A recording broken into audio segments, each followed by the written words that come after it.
La tcha-tcha, qu'est-ce qu'il a de si fascinant, si spécial, ce petit fruit? Parce qu'il a pas l'air d'avoir grand chose pour lui. Il est pas charnu, il a pas grand chose à manger, il est pas super sucré, la saison est plutôt courte, et puis il vient de loin. Qu'est-ce qu'il a de très spécial? Alors d'abord, c'est un fruit qui vient d'Amazonie. La tcha-tcha, là-bas, ils l'appellent achacheru. Il est cultivé en Bolivie et au Brésil. Et donc, comme les autres super fruits, l'açaï, le camu-camu, c'est un concentré d'antioxydants. C'est pas un fruit qui a été vraiment domestiqué par l'homme, c'est un fruit qui reste encore dans son état sauvage, un peu autant de nutriments qu'il y a 100 ans, 200 ans dans les fruits. Voilà, il n'a pas été modifié réellement. Donc, super concentré en antioxydants.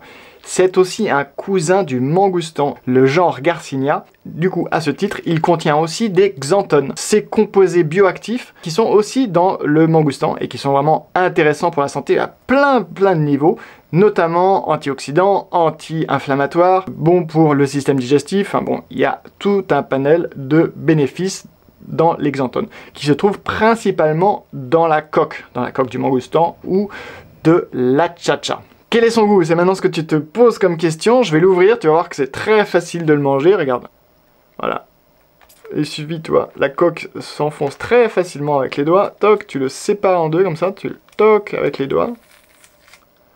Voilà. Et là, toc. La pulpe blanche là qui entoure le noyau, c'est ça que tu manges. Toc, tu le sors de la coque. Et voilà. Voilà ce que tu manges. Tu vois que ça ressemble beaucoup au mangoustan, si tu connais le mangoustan. Bon parfum fleuri.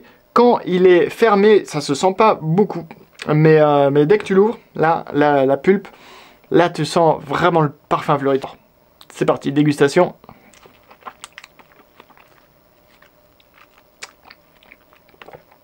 On voit le noyau là. D'un côté la chair là, et de l'autre le noyau.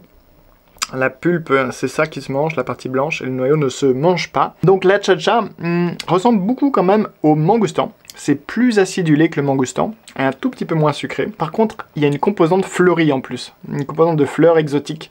Je trouve un parfum subtil, un peu plus subtil encore que le mangoustan, et qui est un peu plus fleuri. Ça ressemble encore plus, je trouve, au santal au niveau de sa saveur et de sa consistance, hein, la consistance qui est presque crémeuse, fondante, là, de la partie blanche. Le santal, c'est un fruit qui est assez rare, qu'on trouve sur les marchés en Asie du Sud-Est. Un gros fruit comme ça, jaune. C'est pas très charnu, mais la tcha-tcha mise sur la qualité, la subtilité, plutôt que sur la quantité. Donc ça intéresse pas tout le monde, hein. La tcha-tcha, c'est pas un fruit qui est pour tout le monde. Par contre, ceux qui sont adeptes de petits super fruits comme ça, riches en antioxydants, avec des saveurs nouvelles, subtiles, plus sauvages, alors eux, ils vont être fans de la tcha-tcha et je te recommande de le goûter si ça t'intéresse. Niveau conservation, voilà, ça se conserve pas très longtemps. Conserve-le à température ambiante, il aime pas le froid la tcha-tcha. Tu le gardes quelques jours au maximum et donc mange-le quand même rapidement. Et ensuite, petite astuce, en Bolivie, ils utilisent la coque. Ils en font des infusions. Voilà, donc garde les coques, mets-les dans de l'eau à infuser avec d'autres herbes, genre gingembre ou de la menthe. Tu les fais infuser pendant une nuit. Tu rajoutes des feuilles de stevia ou du miel pour contrebalancer un peu l'aspect acidulé. Et là, tu as une bonne boisson qui sort du frigo, qui est rafraîchissante, qui est pleine d'antioxydants et qui est fleurie, qui a un bon parfum fleuri. Si ça t'intéresse maintenant de goûter à la tcha-tcha, la tcha-tcheru comme ils l'appellent en Bolivie, eh bien, profite de la saison qui est quand même courte. En général, c'est fin décembre ou janvier jusqu'au mois de mars, maximum avril. C'est en saison donc au Brésil et en Bolivie.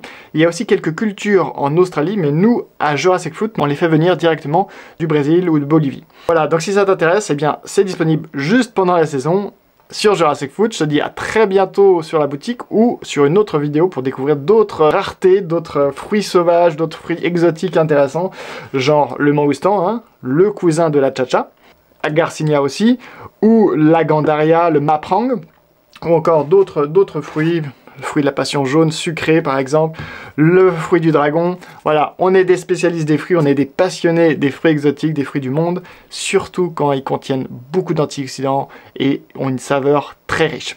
Voilà, alors je te dis à très bientôt, ciao.